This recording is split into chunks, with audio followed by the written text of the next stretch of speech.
Polis arabaları yarışı. Polis arabalarımız 2 tane. Biri yeşil, biri mavi arkadaşlar. Sirenlerimizi açtık. Hızlı yarış yaptırıyoruz. O sirenleri kapattı. Arya sen?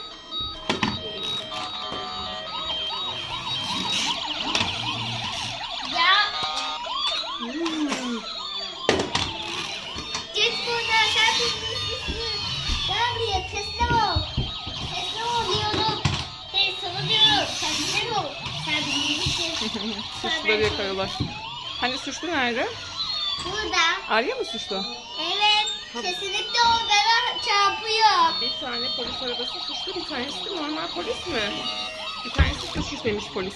Onu ben takla atmıştım. Ben uçarak kafamı çarpmıştım. O Öyle mi? yüzden bu bir suçlu polis. Aha.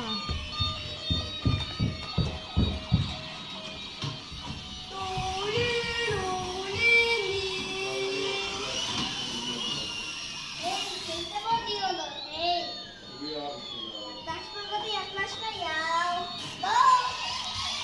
Korkuyor sen de valla, gel. Gel buraya, demek ki sen suçlusun, gel buraya. Gel buraya diyorum. Demek ki burada mısın? Lan Demek ki buradaymış. Aa, yolda burası, doğru.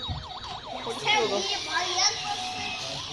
Ay bak, burası da bir pis. Bak. Pis değil, yol. Ha, evet, uçak pisti, helikopter inmiş oraya. Uçak inmiş, pardon. Ama sen de suçlu değilsin. Hadi bir başka bir şey suçlu yakalamaya gidelim. Hadi gidelim işte. Hadi.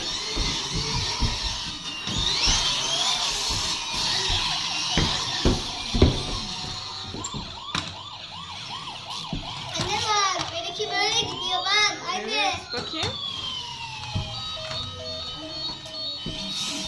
Bak anne, benimki Bir böyle daha, bak. bir daha ya.